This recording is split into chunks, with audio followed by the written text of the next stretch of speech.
चलिए, हम लोग कल पढ़ रहे थे कि क्वांटम मैकेनिकल मॉडल से पहले आपको श्रोडिंगर के बारे में थोड़ी सी नॉलेज दी गई थी और मैं उसको दोबारा बता देता हूँ।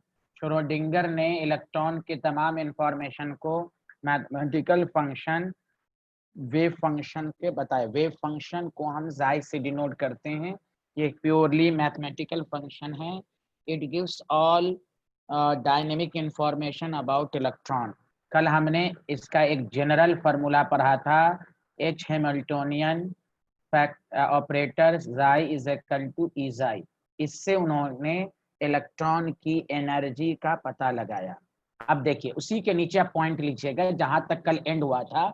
इसी को सॉल्व करके जो एक और इसी को सॉल्व करके इस तरह इक्वेशन आता है कि वेव इक्वेशन, ये तो जनरल फॉर्म एकदम शॉर्ट फॉर्म है। ये wave equation of an electron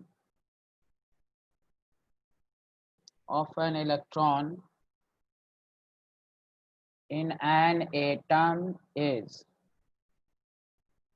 an atom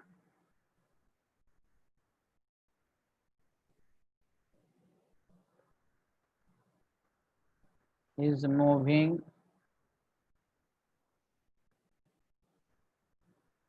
in 3D space। देखिए, इसको इस तरह भी लिखते हैं। ये बेसिकली मैंने कहा था ना, double differentiation, D square psi by D x square plus D square Sai, double differentiation है। इसी को इस फॉर्म में भी लिखते हैं। आपको ये सब कुछ भी नहीं पढ़ना है, ना पूछा जाएगा, समझा? तो बस ये बताया जा रहा है कि हैमिल्टोनियन फैक्टर से इलेक्ट्रॉन के एनर्जी का पता चला, समझा? जाई इज इक्वल टू 0। यहाँ पर ई जो है वो एनर्जी, देखिए यहाँ ई है ना, एनर्जी ऑफ इलेक्ट्रॉन है। तो ये आपको पूछेगा नहीं। हैमिल्टोनियन फैक्टर तो आपके सिलेबस में है, तो बस उसके बारे में जानना। कल मैंने बताया था हैमिल्टोनियन फैक्टर डिफरेंशिएशन हो सकता है, इंटीग्रेशन हो सकता है, समझा कि नहीं? यू को हम कहेंगे पोटेंशियल एनर्जी ऑफ इलेक्ट्रॉन, बाकी एम मास ऑफ इलेक्ट्रॉन है, एक्स वाई जेड कोऑर्डिनेट्स है, 3 डायमेंशनल। अब आइए, ये नॉलेज के लिए है, ये पूछेगा नहीं। यही इसी का ही ये फॉर्म है, इसी को ही एक्सपैंड करके ये लिखा जाता है।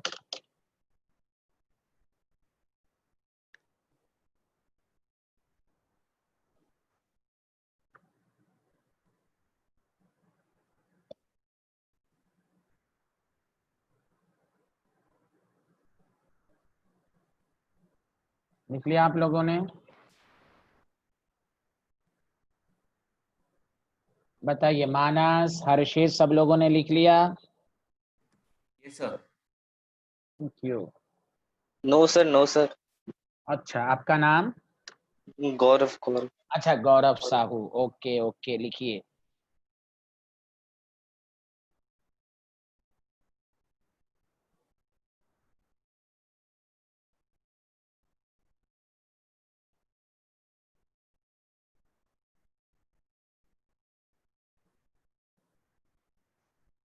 तो हैमिल्टोनियन फैक्टर कल मैंने आपको पूरा एक कल ये मत समझिएगा कि EX है, वो एक एग्जाम्पल देकर मैंने समझाया था।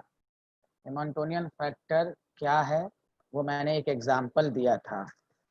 तो इस श्रोडिंगर के इस इक्वेशन से एनर्जी का पता चलता है।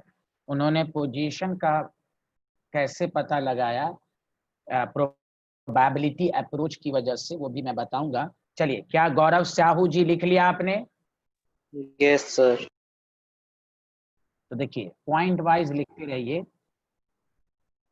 कि इसको सॉल्व करके, मैंने कहा ना सॉल्व कर कर ही आएगा। वो सॉल्व कैसे होगा वो आपके सिलेबस, क्या IIT के किसी भी सिलेबस में आउट ऑफ स्कोप है, बहुत बाहर की चीजें हैं कि हम कैसे इसको सॉल्यूशन करेंगे। ये सब आपको 11th में पढ़ना ही नहीं है। सॉल्यूशन ऑफ दिस इक्वेशन से क्या क्या क्या मिलता है, गिव्स जाई एंड एनर्जी। कल मैंने बताया भी था कि जाई 1 है, मान लिया जाई 1 है तो सॉल्व करके मान लीजिए E1 बना, E1 मिलेगा। कल मैंने बताया था ना EX का इंटीग्रेशन 1 इंटू EX, तो ये 1 है। जाई 2 है तो E2 है। E1 और E2 के बीच की कोई वैल्यू नहीं होगी, हर इलेक्ट्रॉन की अलग अलग एनर्जी होगी। यही एक बात को बताया क्वांटाइज्ड एनर्जी लेवल, इसी को ऑर्बिटल कहते हैं। अलाउड एनर्जी लेवल, हर वैल्यू एक्सेप्टेबल नहीं है, इसलिए अच्छे से समझिए, अलाउड एनर्जी लेवल, हर वैल्यू एक्सेप्टेबल नहीं है। और आगे का लाइन बहुत इंपॉर्टेंट है, दीज हमने पहले पढ़ा दिया इसलिए कि आपको समझ में आएगा। दीज क्वांटाइज्ड, बोर मॉडल ने भी क्वांटाइज कंसेप्ट दिया था, quantized energy level and corresponding wave function, corresponding wave function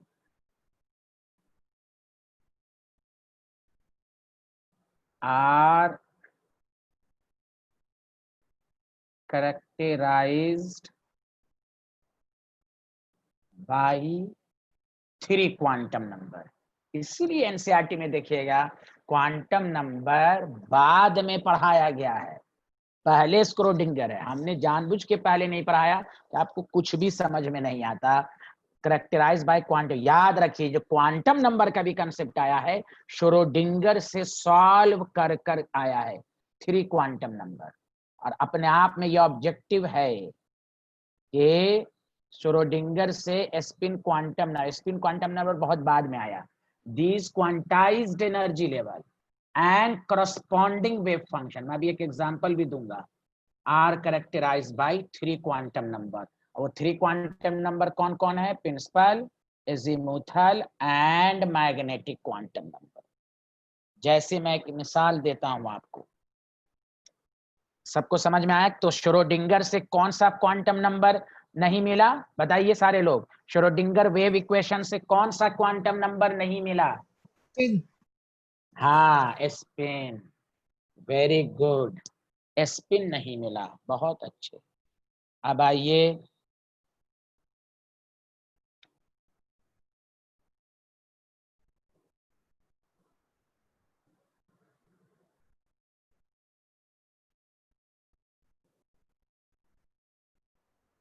सब लोगों ने क्या,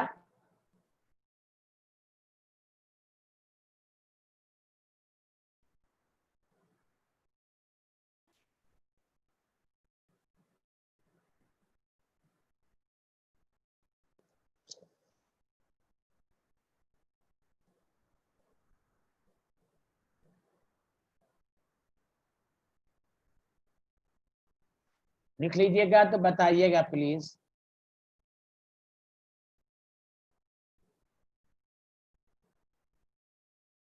आमना समझ में आ रहा है? Divyanshi? Yes, sir. Good, very good.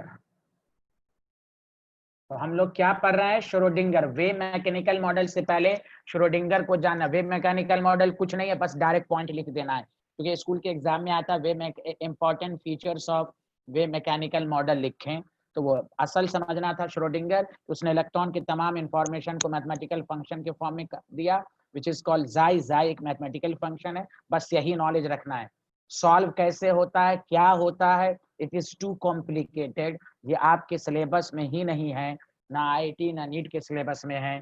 बस आपको समझना है कि जिस तरह स्ट्रेट लाइन की इक्वेशन लिखने से हमें सारी इंफॉर्मेशन स्लोप इंटरसेप्ट की मिलती है, उसी तरह जाई को सॉल्व कर कर ही सारी इंफॉर्मेशन मिलेगी।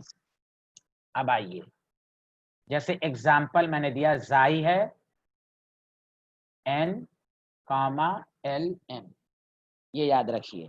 जैसे आपको ऑब्जेक्टिव में इस तरह देता है, जानते हैं कैसे? देखिए, जाई, गौर से सुनिएगा सारे लोग, 410, तो क्या नाम लिखिएगा, 4p, जाई n 4, l की वैल्यू 1 0 4p, m की वैल्यू 0, तो ऑर्बिटल या तो 4px होगा या 4py होगा या 4pz होगा। अगर आपको जाई है, 3 है, 2 है, 1 है तो 3d होगा। अब 3d का कोई एक ऑर्बिटल होगा, एनी ऑर्बिटल 5 में से कोई एक ऑर्बिटल होगा। समझ में बात आ रही है ना? जाई है अगर आपके पास 2 0 0 है तो समझ जाइए 2s है। बोलिए बोलिए, सबको समझ में आया? कोई बोल ही नहीं रहे हैं। अरे कुछ तो यस सर बोलिए। आया। कैसा आ हाँ, गया? बहुत यस अच्छे, सर आया। Thank you thank you. ऐसे ही बोला कीजिए, आप लोगों की आवाज अच्छी लगती है मुझे। बोलिए। हाँ, वेरी गुड।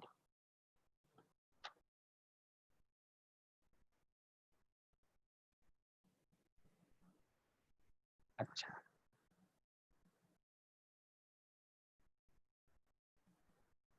गुड। अच्छा, अब आप लोग बताइए, गौर से सुनिएगा। अगर मैं y is equal to sine x लिखता हूं तो देखिए, सबसे पहले मानसविन आंसर देंगे जो मैं पूछ रहा हूं। मानसविन, आवाज आ रही है मेरी?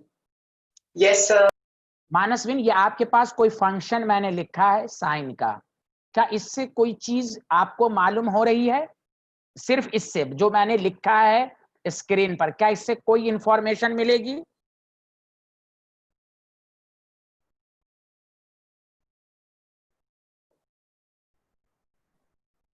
अच्छा चलिए, ऐसे मैं लिखता हूं, चलिए 1 मिनट रुकिए और अच्छे से मैं लिखता हूं। अनुभव कह रहे हैं मिलेगी। अच्छा चलिए 1 मिनट, इसको और अच्छे से मैं लिखता हूं। देखिए चलिए, ऐसे समझिए आप, और अच्छे से समझिए। मानसविन बताइएगा, पहले आप ही बताइए। मानसविन, हमने y is equal to a sine bx लिखा। चलिए, मानस जोशी, क्या इस इक्वेशन से कोई इंफॉर्मेशन मिल रही है?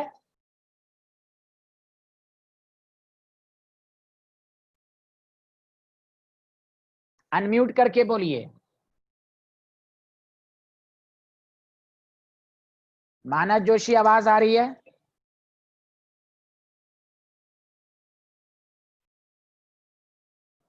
खसपेल, तुम बताओ खसपेल। Yes sir. इस इक्वेशन से कोई चीज मालूम हो रही है आपको अभी? Yes sir. क्या मालूम हो रही है बताइए कि ये एक इक्वेशन है। कोई इससे इंफॉर्मेशन कब मालूम होगा मेरे दोस्त? जब हम a और b की वैल्यू पुट करेंगे, x की वैल्यू पुट करेंगे। अभी इसका कोई सिग्निफिकेंस नहीं है। ओके, जब तक a b x की वैल्यू ना पुट की जाए तभी तो। जैसे एक बात बताइए, चले उस उतना मैंने क्यों लिख दिया बताइए। इससे तो सिर्फ ये मालूम हो रहा है कि ये लीनियर इक्वेशन है। ग्राफ कैसे होगा, स्लोप क्या होगा, वो कैसे मालूम होगा? x और y की वैल्यू पुट करके ना आएगी। ओके, हाँ, तो इस इक्वेशन का कोई सिग्निफिक उसी तरह याद रखिए। इसलिए एनसीईआरटी लिखता है जाई का कोई फिजिकल सिग्निफिकेंस नहीं है। इसका फिजिकल सिग्निफिकेंस मेरे स्टूडेंट तभी होगा जब आप इसका डिफरेंशिएट करो, जब इसका इंटीग्रेट करो, जब इसका स्क्वायर करो या इसका एडिशन करो, मतलब सॉल्व करोगे तभी ना कुछ इंफॉर्मेशन मिलेगी। बोलो सारे स्टूडेंट मिलके, are you getting my point? Yes sir. As a psi, psi एक तो मैथमेटिकल फंक्शन है। As a psi mathematical function है। जो बुक लिखता है कि जाई गिव्स द ऑल इंफॉर्मेशन, तो इंफॉर्मेशन कैसे मिलती है? सॉल्व कर कर। इसलिए पिछले क्लास में मैंने पूरी बात लिखी थी, जाई सॉल्व करें, multiple solution, only certain value is acceptable which is called quantized energy level where electron can stay which is called atomic orbital। ऐसे कोई पूछे जाई का कोई फिजिकल सिग्निफिकेंस है, कहिए नो। तो फिर कोई बुक क्यों लिखता है कि इट गिव्स ऑल इंफॉर्मेशन? कई बुक इसलिए लिखता है कि जाई को सॉल्व करके इंफॉर्मेशन मिलेगी। जाई सिर्फ इस तरह 3x + 2 या y is equal to a sin y/2, ये एज अ जाई कोई सिग्निफिकेंस नहीं है, सॉल्व कर कर सारी वैल्यू आएगी। अब बताओ मानसबेन, गौरव, युवराज, सबको समझ में आया कि जाई एज अ कोई एक मैथमेटिकल फंक्शन है, उसका कोई फिजिकल सिग्निफिकेंस नहीं है? बोलो बोलो, आया? Yes, sir. हाँ, ये मैं बताना चाह रहा हूं। जैसे आपको 9th क्लास में कोई कहे y is equal to sin x, बता ही नहीं पाएंगे आप। 9th क्लास में कोई पूछे ये वेव, वेव क्या होता है, सॉरी 5th क्लास में कोई पूछे वेव क्या है, तो आप बता ही नहीं पाएंगे। उसी तरह अभी भी आपसे पूछा जाए जाई क्या है, तो आप सिंपल बता सकते हैं, सिंपल मैथमेटिकल फंक्शन, कोई सिग्निफिकेंस नहीं। सिग्निफिकेंस कब होगी? जब इसको डिफरेंशिएट किया जाए, इंटीग्रेट किया जाए, स्क्वायर किया जाए, ये सब किया जाए तभी। तो देखिए नेक्स्ट कंक्लूजन, अब तक जो पढ़ा उसका कंक्लूजन।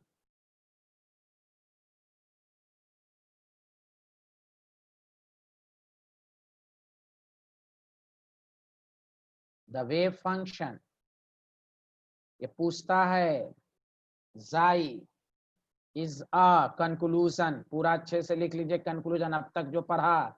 हर्षित समझ में आया जो मैं समझाना चाह रहा था? Yes sir. हाँ, जाई का सिग्निफिकेंस कब होगा, बताओ हर्षित, कब होगा? बोलो। सर जब उसे डिफरेंशिएट करेंगे, इंटीग्रेट करेंगे। यानी हाँ, सॉल्व करेंगे। वेरी गुड, बहुत अच्छे, कॉन्ग्रेचुलेशन, बहुत अच्छे। हाँ, हुज वैल्यू, हाँ इसका मतलब सबको समझ में आ रहा है। Very good, whose value depends upon the coordinates. मैं ये इसलिए थोड़ी थ्योरी इसका श्रोडिंगर का लिखा दिया हूं कि आपको जब भी कंफ्यूजन हो नोट्स देख लीजिएगा, समझा? और मैं लिख देता हूं आगे, and does not carry any physical significance, समझा? जाई का कोई फिजिकल सिग्निफिकेंस नहीं है, एक सिंपल ये मैथमेटिकल फंक्शन है। Does not carry any, sorry, physical significance. अनुभव जोशी, आया समझ में ये वाला लाइन? यस सर, आया। सबको आया?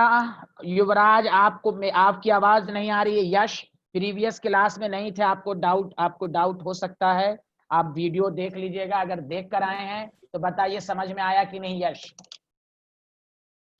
देख लिया था सर, आया सर। हाँ बहुत अच्छा, okay Yash, thank you thank you. चलिए अब आइए, चलिए अब बस 4 लाइन और लिखना है।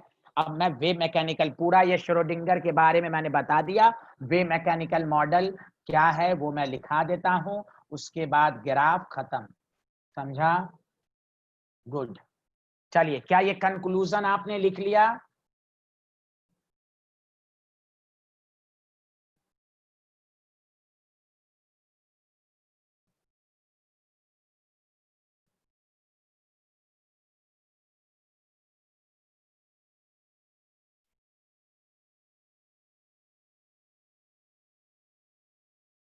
ओके युवराज, आप मैसेज कर दिया करेंगे। Done sir. Done done, thank you. चलिए आप टॉपिक डाल लीजिए जल्दी से। अब इसमें कुछ नहीं है, जो पढ़ चुके हैं उसी को एग्जाम में पूछता है। वेव मैकेनिकल मॉडल किसने दिया? श्रोडिंगर ने।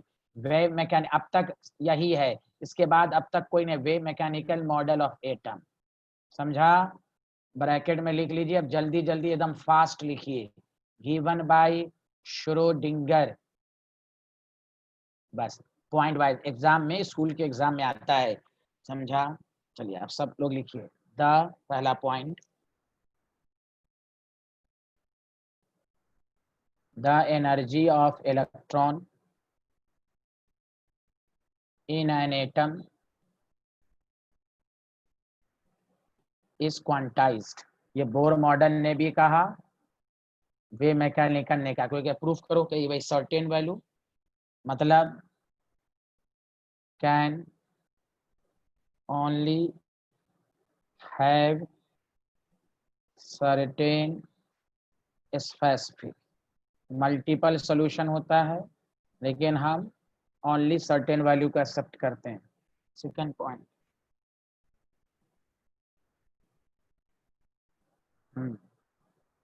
द existence of quantized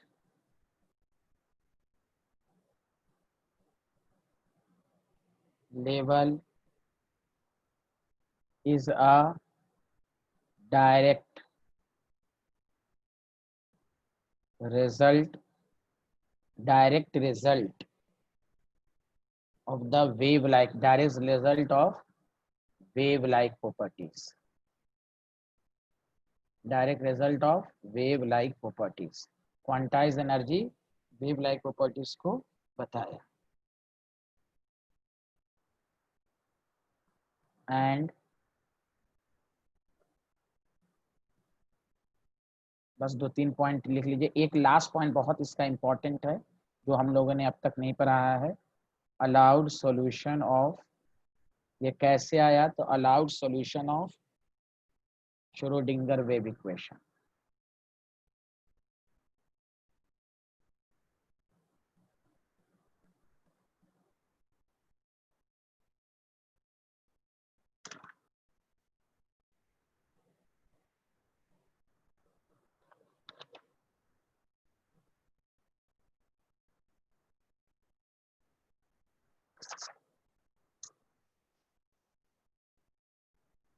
लिख लीजिएगा तो बताइएगा।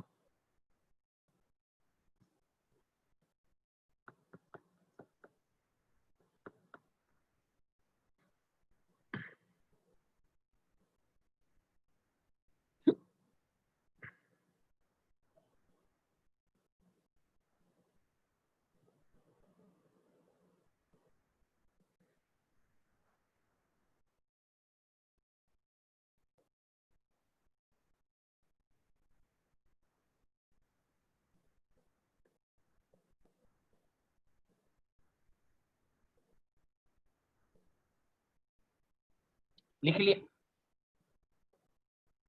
लिया आपने, जल्दी बताइए सारे लोग। ओके चलिए, तीसरा पॉइंट वही है जो पढ़ चुके हैं लेकिन वे मैकेनिकल मॉडल में लिखेंगे हम लोग, क्योंकि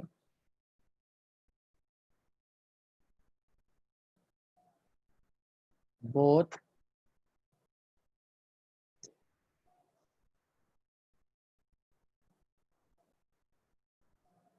the exact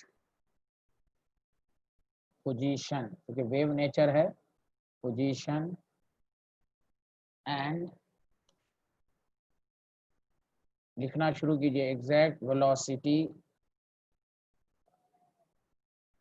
of an electron in an atom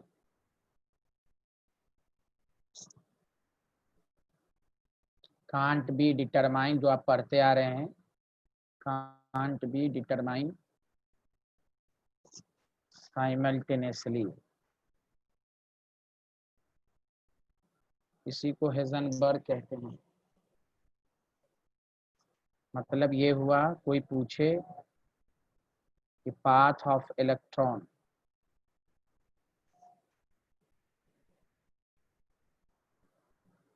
in an atom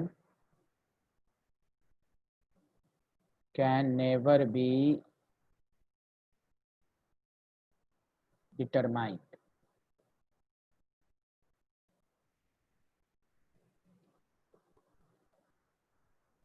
or known accurately.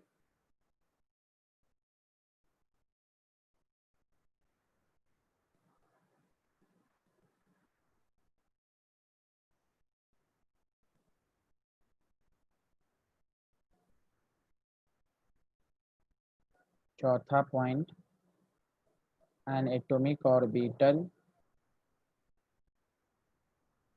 क्या है, इज अ वेव फंक्शन।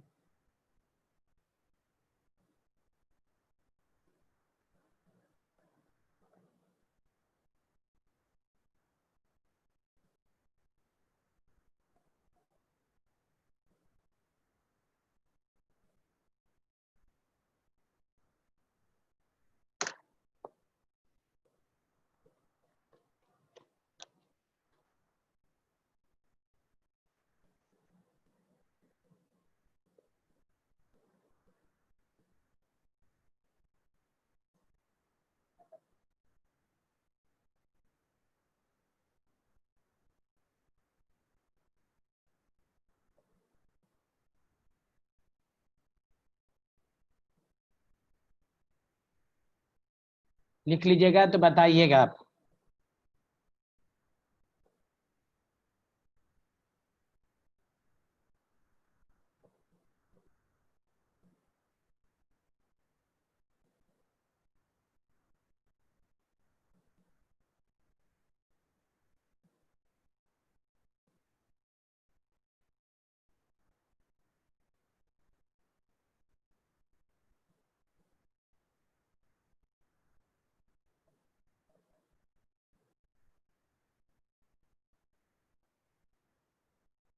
सब लोग लिख लिया? मानस बेन, युवराज, मानस जोशी, यश, सब लोगों ने लिख लिया? Yes, sir.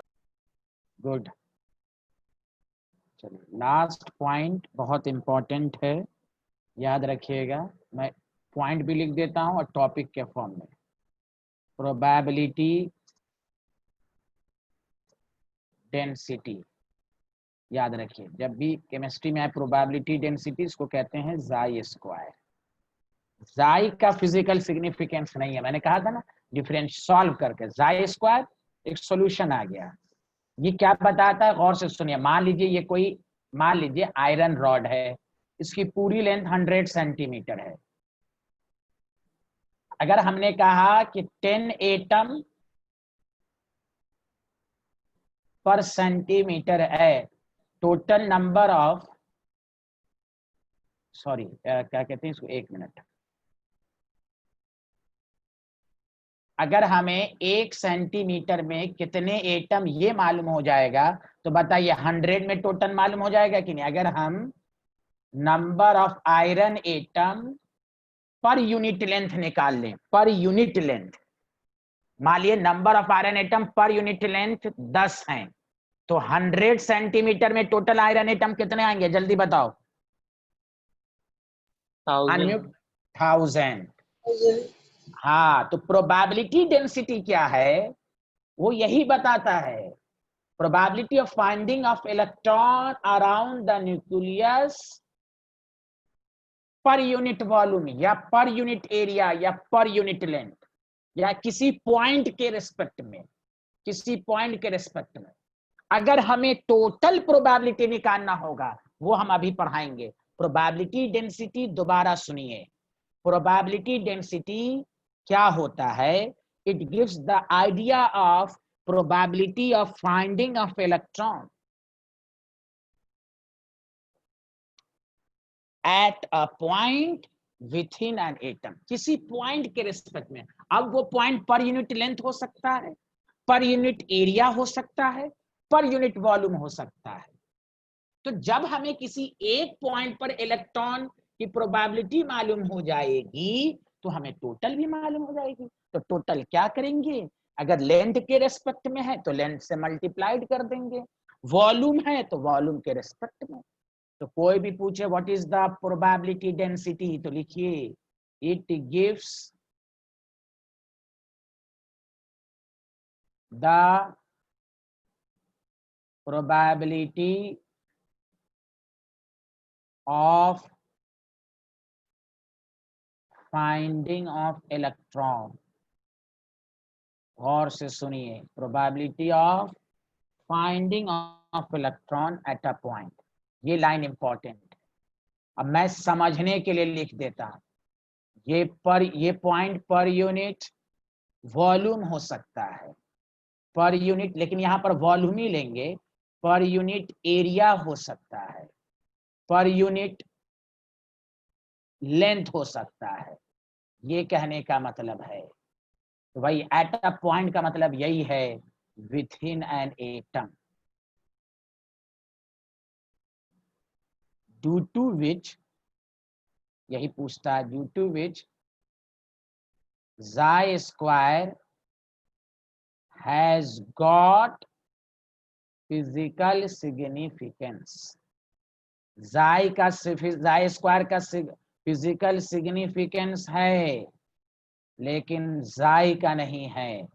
अच्छा आप बताइए सारे लोग, खसपेल और मानस जोशी, दोनों में से कोई भी आदमी बताइए, श्रोडिंगर की मदद से इलेक्ट्रॉन की एनर्जी कैसे मिलेगी? तो वो आप पढ़ चुके हैं, H हैमिल्टोनियन जाई इज इक्वल टू ई जाई सॉल्व कर अलाउड एनर्जी लेवल। लेकिन श्रोडिंगर की मदद से इलेक्ट्रॉन की पोजीशन का पता किससे लगेगा बताइए? मानस जोशी, मानस और खसपेल, अनम्यूट करके बोलिए प्लीज। उसके बाद मैं हर्षित से पूछूंगा। सर एक बार रिपीट कर देंगे?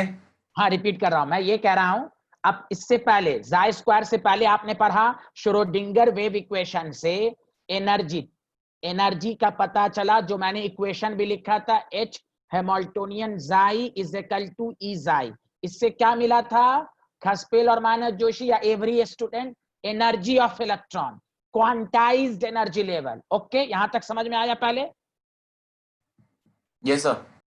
हम ये पूछ रहे हैं कि श्रोडिंगर की वेव इक्वेशन, श्रोडिंगर ने ये तो ये कह दिया कि हम एक्यूरेट पोजीशन इलेक्ट्रॉन की मालूम नहीं कर सकते, लेकिन अगर हम मालूम कर सकते भी हैं प्रोबेबिलिटी के बेसिस पर भी, अगर हम ये कहें कि इलेक्ट्रॉन कहां हो सकता है, तो हम कैसे मालूम करेंगे बताइए? जाई स्क्वायर का वैल्यू जहां हाँ जाई स्क्वायर से। जाई स्क्वायर तो याद रखिए, कोई शॉर्ट फॉर्म में समझिए, कोई कहे श्रोडिंगर की मदद से पोजीशन ऑफ इलेक्ट्रॉन प्रोबेबिलिटी के बेसिस पर कैसे पता करेंगे? तो psi square gives the position of electron. इससे पहले जो इक्वेशन पढ़ा वो एनर्जी दिया। सब स्टूडेंट को आ रहा है समझ में? यश, गौरव, साहू, मानसविन?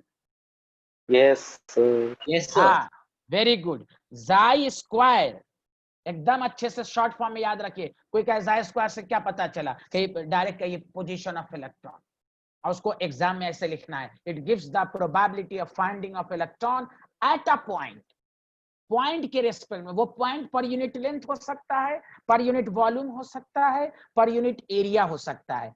समझा? ये ब्रैकेट वाला एग्जाम में लिखने की जरूरत नहीं है, समझा कि नहीं? अब आइए, due to which psi square has got physical significance. सबको समझ में आ गया? यहां तक लिख लिया आप लोगों ने? चलिए, तो ये था वे मैकेनिकल मॉडल, ये था वे मैकेनिकल मॉडल। जाई स्क्वायर से पोजीशन का पता चला, लेकिन अगर हमें टोटल प्रोबेबिलिटी निकालना होगा तो वॉल्यूम से मल्टीप्लाइड, लेंथ है तो लेंथ से मल्टीप्लाइड।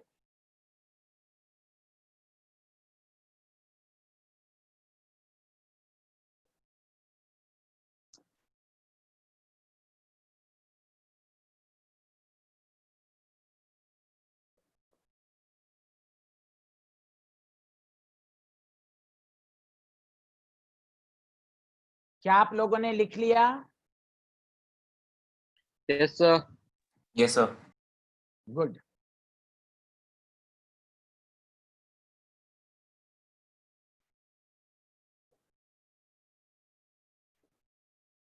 चलिए टॉपिक डालिए, ये पूरा खत्म। आप ग्राफ को पढ़ लीजिए बस। ग्राफ में पहले हम पढ़ेंगे ग्राफ ऑफ जाई वर्सेस स्मॉल आर। अब देखिए कैसे ड्रॉ करेंगे जाई का ग्राफ।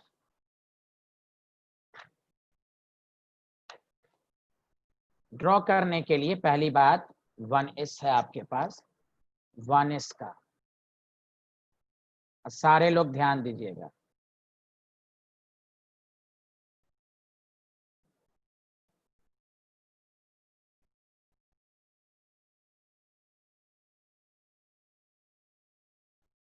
मैं जब भी ग्राफ ड्रॉ करने को कहा जाए तो आप 1s में रेडियल नोट्स निकालें, सिर्फ रेडियल। एंगुलर नोट्स क्यों नहीं? क्योंकि आर है। डिस्टेंस डिपेंडेंट जो नोड होता है उसको हम रेडियल नोट्स कहते हैं, जो कल के लेक्चर में पढ़ा। तो 1s में कोई रेडियल नोट्स नहीं, तो सिंपल का ये ऊपर देखिए, ये इसको आप मान लीजिए न्यूक्लियस। तो क्या होगा कि न्यूक्लियस पर मैक्सिमम, उसके बाद एक मिनट, जैसे जैसे हम न्यूक्लियस से दूर जाएंगे इलेक्ट्रॉन की डेंसिटी घटती रहेगी। हम टच नहीं करेंगे। टच करेंगे न का मतलब ये होगा कि इनफाइनाइट पर 0 हो सकता है, नहीं, इलेक्ट्रॉन की प्रोबेबिलिटी इनफिनाइट डिस्टेंस पर भी हो सकती है, तो कम ही सही हो सकती है। ये ग्राफ ऐसा क्यों हुआ, सबको समझ में आया? Yes sir.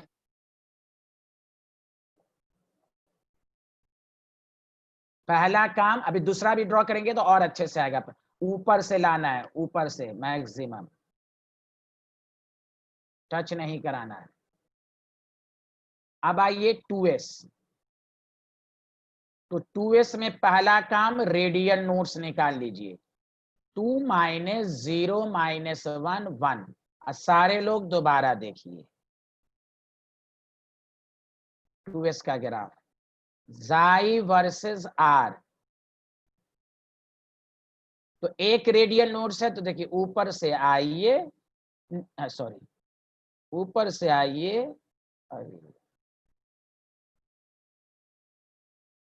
इसमें ऊपर से आइए, फिर नीचे कट कीजिए, बस। ये जो पॉइंट है, अब देखिए सिग्निफिकेंस समझिए, ये जो पॉइंट है, बताइए, इसी को हम नोट्स कह रहे हैं, रेडियल नोट्स।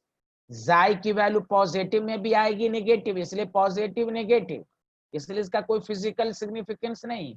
यहाँ पर कट किया इसलिए नोट्स हुआ, तो जब भी इसमें क्यों नहीं कट पॉइंट है, क्योंकि यहाँ पर कोई नोट्स नहीं था।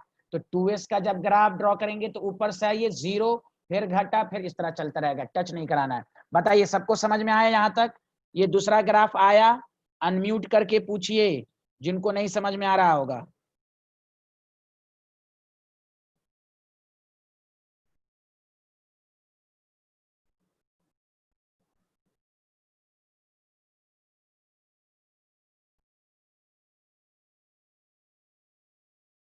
हाँ, मानसविन, ये ग्राफ समझ में आया 1s2s का?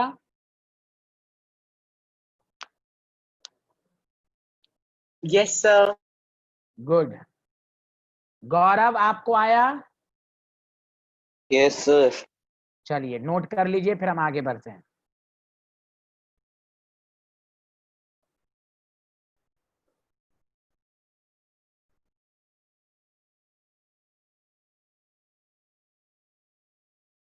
सर हाँ बोलिए। Graph Xi versus nodal plane का भी ऐसा ही कुछ होगा सर, पर हाँ, उसमें सबका ये होगा, नोडल प्लेन को नहीं देखना है, नोडल प्लेन डायरेक्शनल डिपेंडेंट हो गया ना मेरे भाई।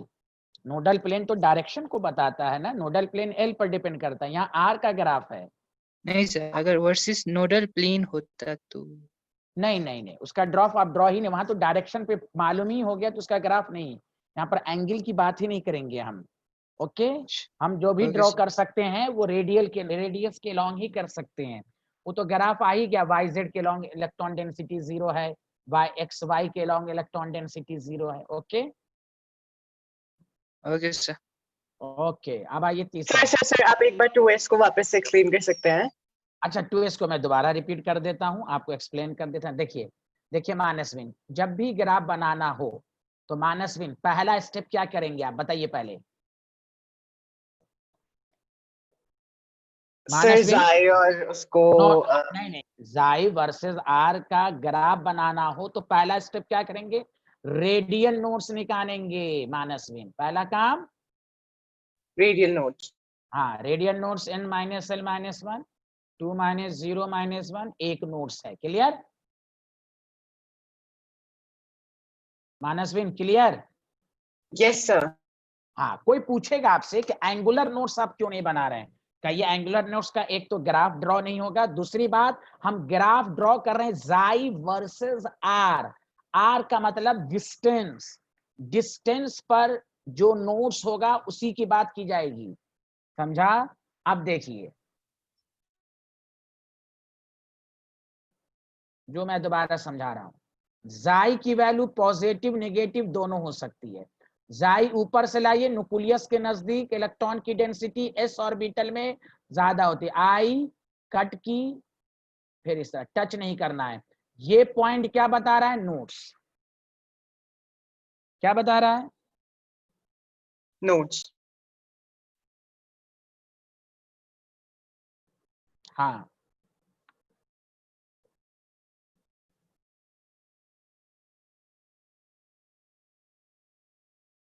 ओके, सच सच बताइए -1 समझ में आया? अभी और ग्राफ ड्रॉ करेंगे तो और डाउट क्लियर होगा, घबराइए नहीं। अभी मैं एक उसी पर एस का कर रहा हूं। देखिए आप 3s का बताइए -1 पहला step. Sir, radial notes. Radial notes कितना? डायरेक्ट बोलिए 2 है ना, 2 होगा। तो आप देखिए ग्राफ कैसे ड्रॉ कीजिएगा -1। देखिए आप सीधा बनाइएगा, मुझे ड्रॉ करने में टेढ़ा मेरा हो रहा है। जाई वर्सेस आर, देखिए कैसे कीजिएगा। ग्राफ ऊपर से ही आएगा, देखिए ऊपर से आया, कट किया, फिर ऊपर गया, फिर इस तरह। तो 2 नोट्स अपने आप बन रहा है कि नहीं, बोलिए। Yes, sir. हाँ, तो इसी तरह होगा, positive negative, this is the graph.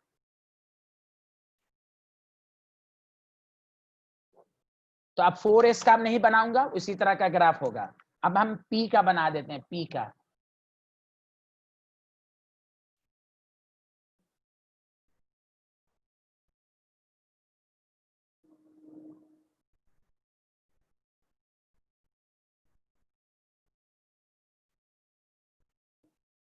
p का बना देते हैं। ये सबको समझ में आ गया? Yes sir. हाँ, आप लोग समझ में नहीं आ रहा है, रिस्पॉन्स सही से नहीं दे रहे हैं, समझ में नहीं आ रहा है क्या? हर्षित,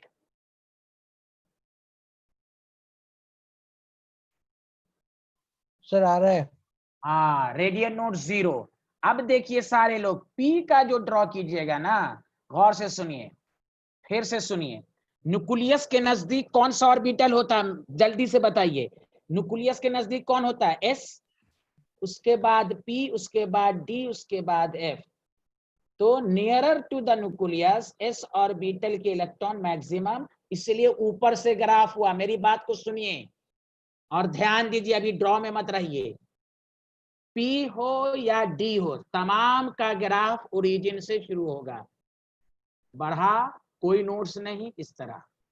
कोई का ओरिजिन से क्यों शुरू हुआ? चूंकि ये न्यूक्लियस से दूर पर है, तो न्यूक्लियस पर 0, बढ़ा, फिर मैक्सिमम हुआ, फिर घटा। समझा? बोलिए, आया समझ में 2p का? Yes sir.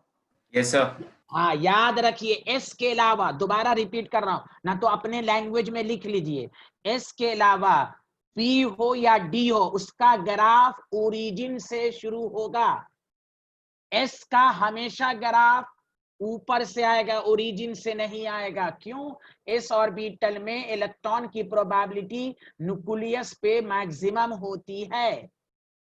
ये अपने से लैंग्वेज में लिख लीजिए।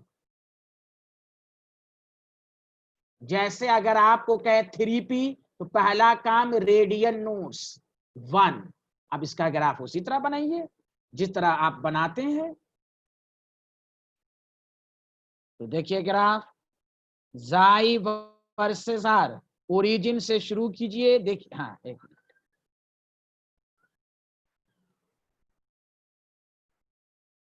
ओरिजिन से शुरू कीजिए, मैक्सिमम देखिएगा -20, फिर घटा, फिर ये एक मिनट। तो यही जो हुआ वो नोट्स हो गया, समझा? बोलिए, बन जाएगा सबसे?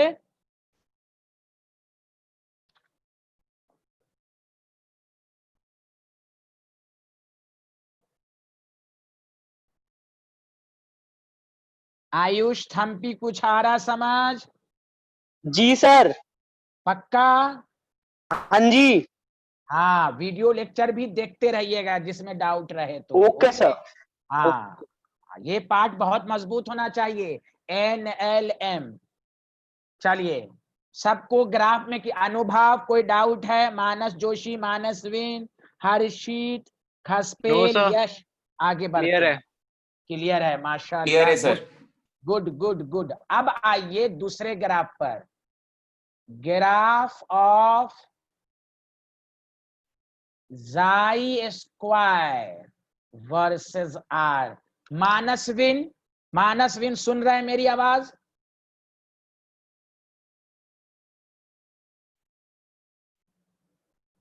मानसविन, मैं आपसे क्वेश्चन पूछ रहा हूं, मेरी Yes, आवाज sir. आ रही? बताइए, psi square may be negative, may be positive, कि always positive? Always positive, sir. Very good. तो इसका ग्राफ नीचे नहीं आएगा। तो देखिए पहली बात, फिर से सुनिए, फिर से जाई स्क्वायर वर्सेस आर, तो दोनों का ग्राफ सेम ही है। चलिए, इसमें कोई नोट्स नहीं, ऐसे ही रहेगा। अब आइए, ये था 1s का। अब आइए 2s, पहला काम नोट्स, जाई स्क्वायर वर्सेस आर, ऊपर से ड्रॉ कीजिए, कट किया, फिर इस तरह नीचे नहीं जाएगा। तो यही जो पॉइंट है, कोई कहे ऐसा क्यों, तो कहिए जाई में भी नेगेटिव पॉजिटिव, बट जाई स्क्वायर ऑलवेज पॉजिटिव। फर्क समझ में आया सबको ग्राफ में? Yes sir. हाँ, ये ग्राफ नीचे जहां पर कट पॉइंट करे वही नोट्स है। तो इलेक्ट्रॉन वेव नेचर है ना, मैक्सिमम घटना बढ़ना, उधर उधर भागना, इसीलिए ग्राफ में इस तरह की इस तरह का रिप्रेजेंटेशन है। बताइए आमना, दिव्यांशी, समझ में आ रहा है? Yes, sir. Good, very good.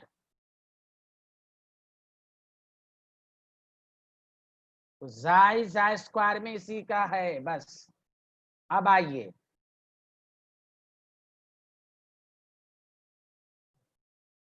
तो 3s का भी आप ड्रॉ कर ही लेंगे।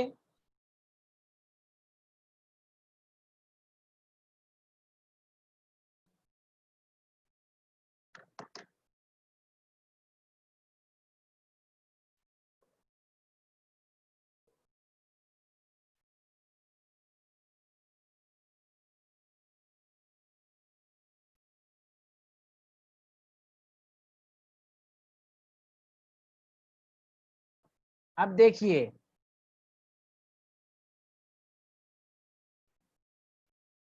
टू पी का ग्राफ इसी तरह होगा, psi square versus r, origin से शुरू होगा,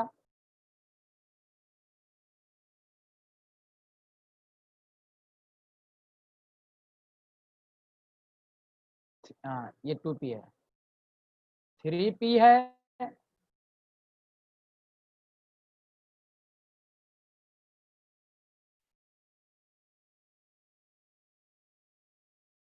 सॉरी,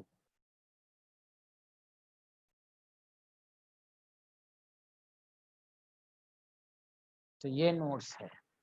3d सबका इसी तरह होगा जैसे 2p का है। 3d में भी कोई नोट्स नहीं, उसका भी ओरिजिन से होगा। बताइए आगे बढ़ें।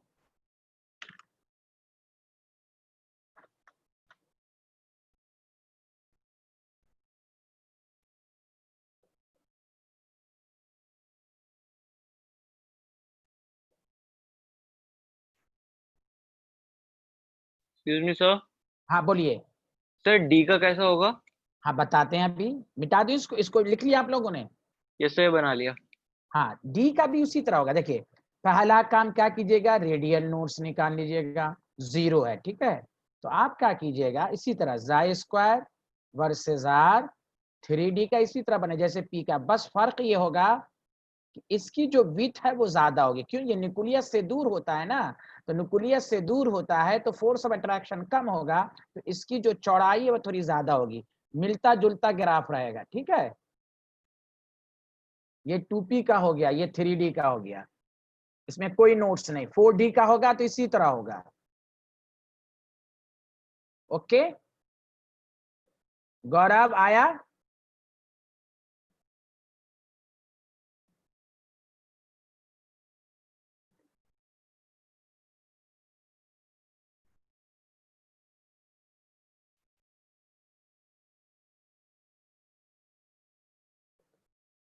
चलिए बढ़े आगे।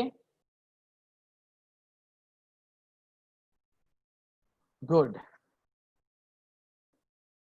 ग्राफ समझ में आ गया हर्षित?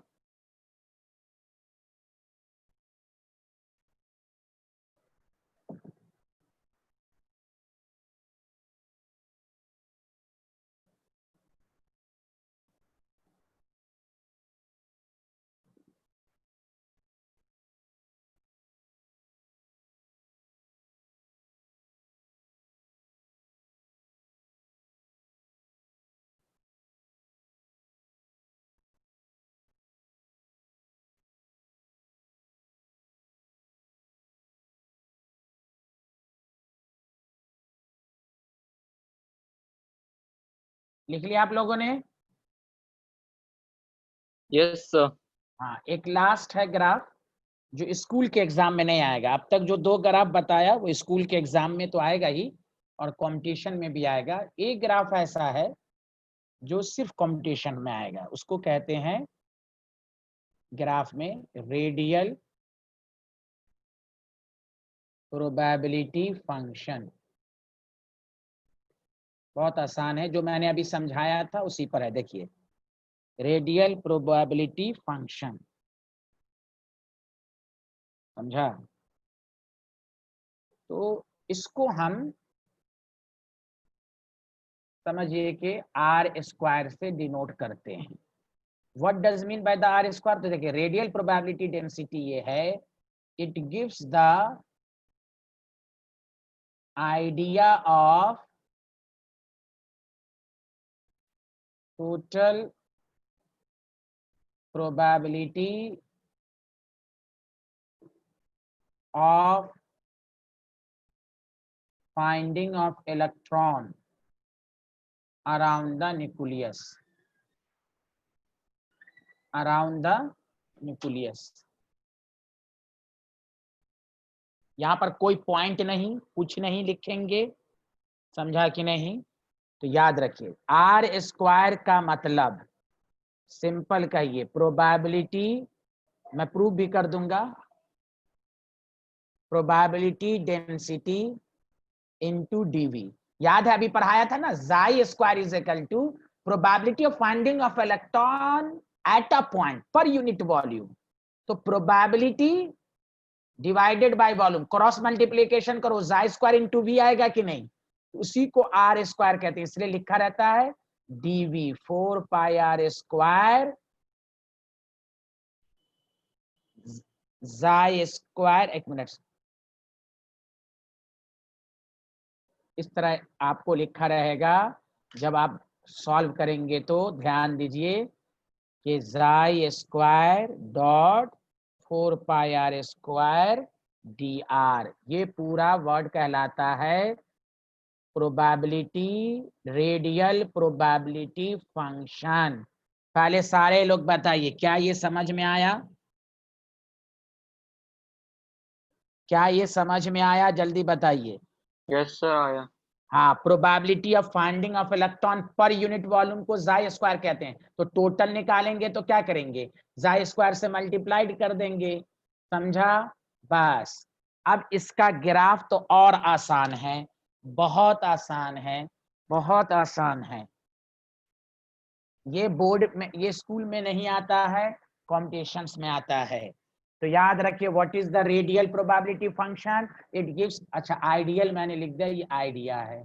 It gives the idea of total probability of finding of electron around the nucleus, समझा? तो आर स्क्वायर का मतलब प्रोबेबिलिटी डेंसिटी इनटू डीवी। कोई कहे कहाँ से आया? तो psi square is equal to probability per unit volume, तो यहां से आप लिख सकते हैं। क्या आप लोगों ने लिख लिया? गुड।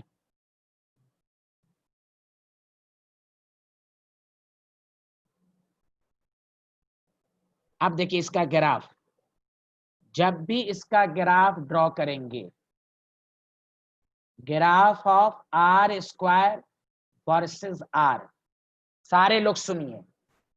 अभी आपने पढ़ा कि आर स्क्वायर का क्या फॉर्मूला था? जाई square dot 4 pi square d are. तो इसमें तमाम का ग्राफ, गौर से सुनो, आर के डायरेक्टली प्रोपोर्शनल है। इसका तमाम ग्राफ ओरिजिन से शुरू होगा। क्यों? आर की वैल्यू 0 रखोगे तो आर स्क्वायर भी क्या हो जाएगा? 0। इसीलिए 1s में ग्राफ क्या होगा? ध्यान दो, आर स्क्वायर वर्सेस आर। अब मैं तो सिंपल कहो, ओरिजिन से शुरू। तो सर इसको कहते हैं पीक। तो याद रखो, नंबर ऑफ पीक कितने होंगे? Shortcut formula n-l। तो 1 - 0 1। अगर 2s होगा तो देखो कैसे ड्रॉ करोगे, प्लीज दोनों के बाद फिर मैं डाउट लूंगा। r, तो देखो n-l, इसमें रेडियल नोट्स नहीं निकालना, पीक निकालना है। पीक कितने होंगे? तो 2 - 0 2। तो देखो कैसे ड्रॉ करोगे, ओरिजिन से शुरू करो, पहला पीक कम दो, दूसरा पीक ज्यादा दो। तो यही पीक, यही नोट्स हो गया। 2s में रेडियन नोट्स कितने होते हैं? 1। और पीक निकालना, जैसे जैसे दूर जाएगा आर की वैल्यू जैसे जैसे बढ़ेगी तो पीक भी बढ़ेगा। तो ये है ड्रॉ करने का तरीका। बोलो पहले, ये दो ग्राफ सबको समझ में आया या नहीं आया? जल्दी बोलो। इसमें तमाम का जो ग्राफ है मेरे स्टूडेंट, वो तुम ओरिजिन से शुरू करोगे। कोई कहे क्यों, तो कहो आर स्क्वायर आर पे डिपेंड है, आर 0 तो आर स्क्वायर 0, इसीलिए तमाम का ग्राफ ओरिजिन से शुरू होगा। अब अनम्यूट करके बोलो सारे लोग, ये वाला ग्राफ सबको समझ में आया कि नहीं? आ गया सर। आया सर। आया सर। हाँ हाँ, आर पर है तो आर 0, तो आर, इसमें तमाम ग्राफ को कुछ नहीं, 0 से शुरू होगा। बना लीजिए। आयुष, ये वाला ग्राफ आया? आयुष, जी सर। अनुभव आपको आया? Yes sir. Thank you very much.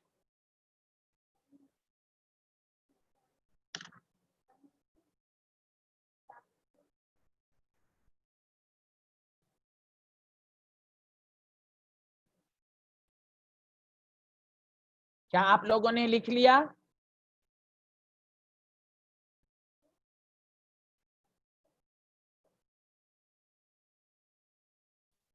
Yes sir.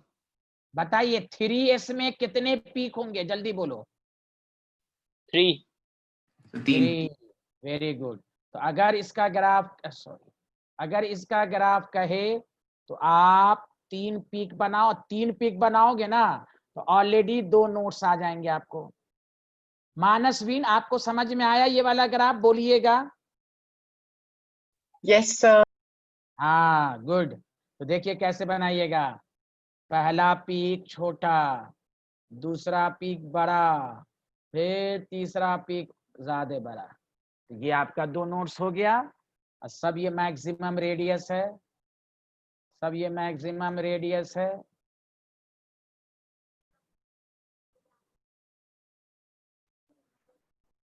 अब आइए 2p, नंबर ऑफ पीक, 2 - 1 1। इसका भी ग्राफ भाई उसी तरह होगा, एक कोई नहीं तो एक ही पीक है बस। 1s से थोड़ा सा विथ इसकी ज्यादा होगी। अरे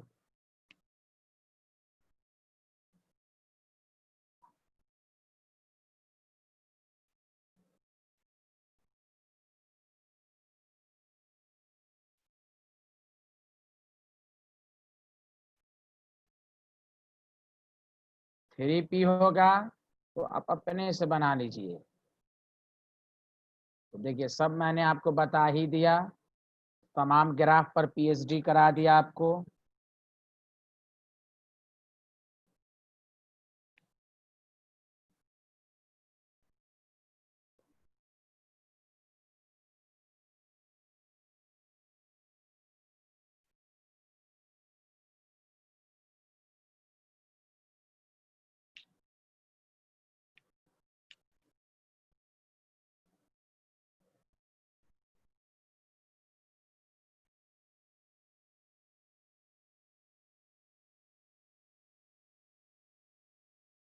ये नोट्स है आपके पास।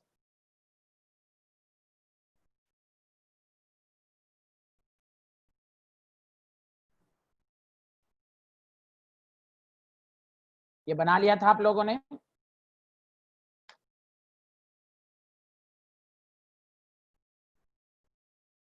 चलिए तो इसी तरह बना लीजिएगा। चलिए एक क्वेश्चन दे देता हूँ, ये पूरा चैप्टर खत्म हो गया। एक मैं क्वेश्चन दिखने में आपको टफ लगेगा लेकिन बनाने में आसान लगेगा। मैं इसलिए देना चाहता हूं कि आपको ये लगे, बाकी तो आप होगा। अब इसकी प्रैक्टिस कैसे करनी वो हम आपको बताएंगे। लिख लिया आपने?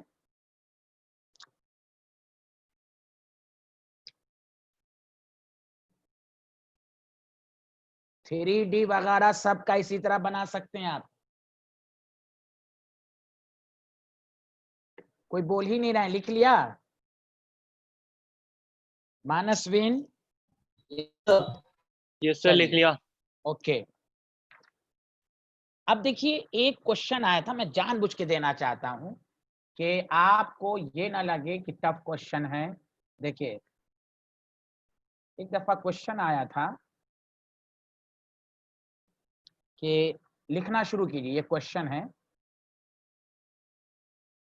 xi2s इज इक्वल टू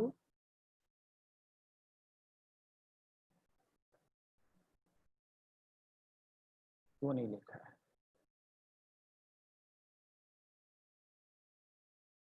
एक मिनट रुक जाइए, एक मिनट,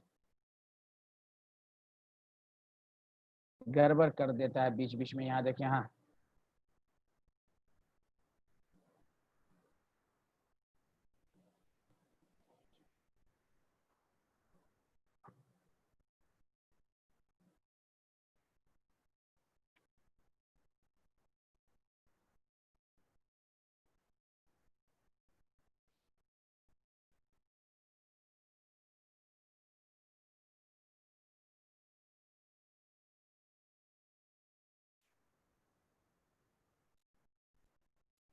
हाँ,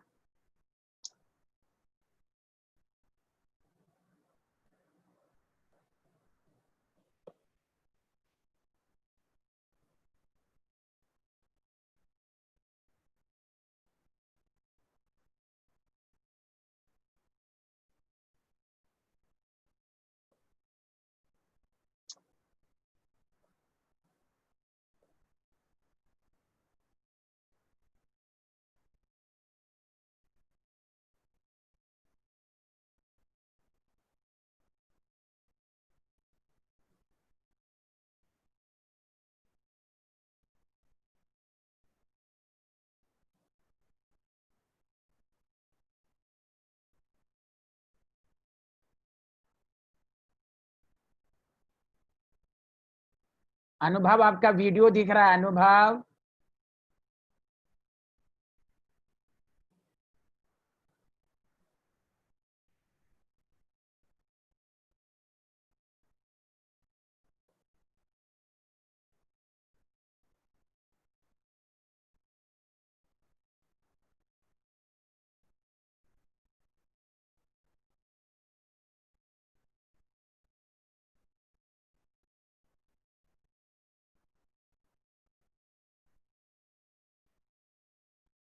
देखिए आप घबराइएगा नहीं, क्वेश्चन इतना आसान है, ये टिपिकल है। देखिए इसको आपको वही कहा जा रहा है कि देखिए ये वेव फंक्शन है, कुछ पता चल रहा है इससे क्या? नहीं। तो ये सॉल्व करके इस तरह का इक्वेशन आता है। ए नॉट को क्या कहा गया है?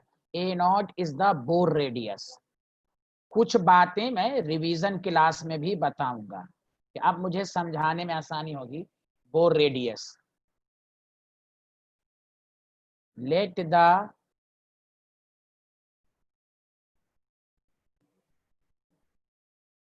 radial node in 2s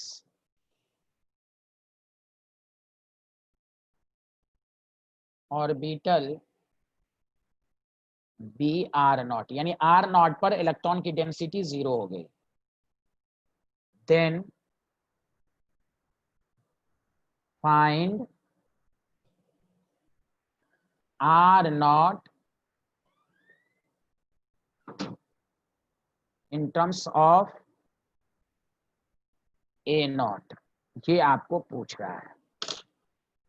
radial nodes 2s का दिया हुआ है, तो गौर से सुनिए अच्छे से, पहले क्वेश्चन लिख लीजिए। आंसर जब आएगा तो आपको लगेगा कितना आसान है ये। समझ में बात आ रही है?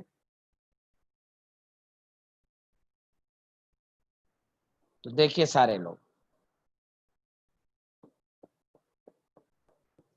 क्या आप लोगों ने लिख लिया क्वेश्चन? एक आदमी बोलिए।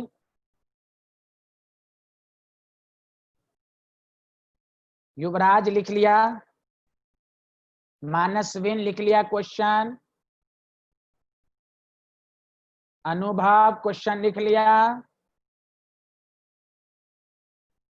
कोई बोल ही नहीं रहे भाई। यस सर, लिख लिया। हाँ, गुड गुड गुड। अब सुनिए सारे लोग बताइए, रेडियल नोड्स का क्या मतलब हुआ? जहां इलेक्ट्रॉन की प्रोबेबिलिटी क्या हो, 0।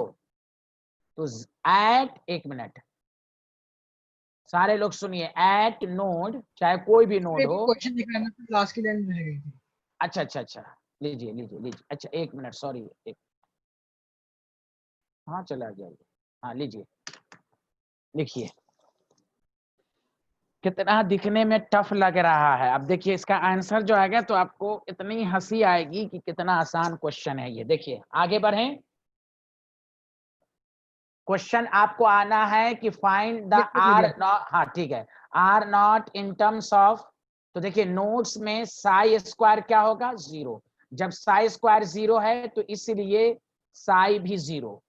अब आइए, साई 0 का क्या मतलब होगा, ध्यान दें, ये वाला पार्ट 0 नहीं हो सकता। आप इसको, इस पूरे को, आर नॉट ए नॉट इसमें आ रहा है, तो आप ये नहीं लिख सकते हैं कि आर,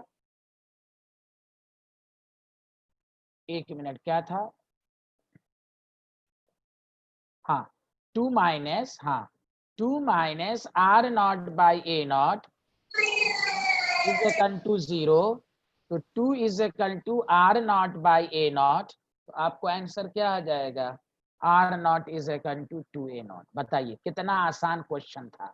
पहले ये लिखिए, मैं दोबारा समझाता हूँ। एट नोट जाई स्क्वायर 0, तो जाई भी 0।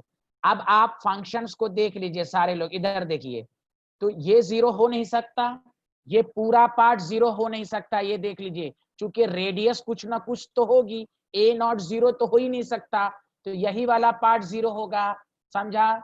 तो इसलिए इसको आप 0 से इक्वेट कर दीजिए, 0 से इक्वेट कर दीजिए, तो r naught a naught by 2, तो r naught is equal to two a naught. साथ साथ सारे लोग बताइए, आपको आसान लगा या नहीं लगा? कितना कॉम्प्लिकेटेड दिखने में लग रहा है, बट इट इज इजी। बताइए सॉल्यूशन समझ में आया सबको? यस सर, आया। सबको आ गया खसपेल? सर, हाँ बोलिए, आप एक बार बताएंगे, हमने थर्ड टर्म जाए क्यों ली? जोर से बोलिए। आप बताएंगे कि हमने थर्ड टर्म जो थी 2 minus r naught upon a naught जाए क्यों ली, और उसमें ई भी तो था ना, ई हाँ की ये भी पावर। हाँ ठीक है ठीक है ठीक है। देखिए a b is equal to 0 होगा, तो ए भी 0 होगा, बी भी 0 होगा, समझ रहे ना? तो हमें तो वो कहना है कि हमें तो ई नॉट से मतलब, खुद सोचिए, ए बी 0 है तो ए भी 0 होगा, बी भी 0 होगा। हमें तो आर नॉट की वैल्यू किसके रिस्पेक्ट में लानी है, ए नॉट के फॉर्म में। तो 2 minus r naught a naught is equal to 0। That the reason यहाँ पर आर नॉट की वैल्यू 2 ए नॉट आ गई। गौरव, गौरव पूछ रहे हैं? Yes sir, yes sir. हाँ, अब देखिए नोट्स पर क्यों लिया, नोट्स पे रेडियल लिखा हुआ है ना क्वेश्चन में, देखिए रेडियल नोट्स लिखा हुआ है, देखिए तो क्वेश्चन में देखिए लिखा हुआ है ना रेडियल नोट्स। Yes sir. और याद रखिए, जाई स्क्वायर जब 0 तो समझ जाइए नोट्स है, और जाई स्क्वायर जब मैक्सिमम बोले तो कहिए ऑर्बिटल है। जहां इलेक्ट्रॉन की प्रोबेबिलिटी 0 हो तो वो नोट्स है, चाहे वो नोट्स एंगुलर हो या कुछ भी हो। नोट्स है, रेडियल नोट्स बोला है तो आर की बात करेंगे, तो नोट्स होगा, जाई स्क्वायर मैक्सिमम होगा तो वो ऑर्बिटल होगा। तो बताइए अब गौरव साहू समझ में आया? Yes sir. इसलिए इसको 0 से इक्वेट कर दिया तो आर की वैल्यू आ गई। यानी कॉम्प्लिकेटेड इक्वेशन को देखते ही स्टूडेंट को ये लगेगा कि हम ये कैसे सॉल्व करें। चलिए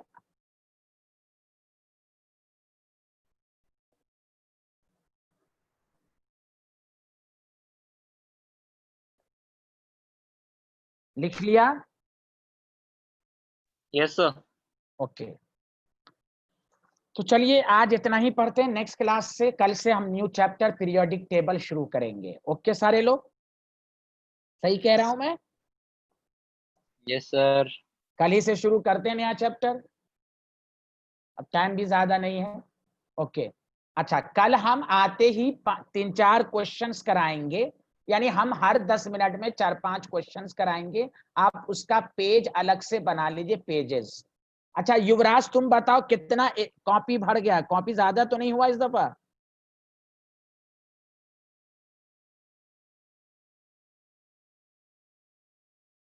तो अब हम लोग क्या करेंगे, आप प्रैक्टिस के लिए अलग से पेज बना लीजिएगा कि डाउट भी क्लियर होगा। बाकी अब सिलेबस देखिएगा, अब जल्दी हर चैप्टर बहुत जल्दी जल्दी खत्म होगा। तो यही आपको मेन चैप्टर था, क्वांटम नंबर से लेकर अब तक खूब पढ़िए। चलिए कल मुलाकात होगी। Okay bye bye, thank you. Thank you sir. Thank you, thank you, Thank you, sir. Thank you. Take care everyone.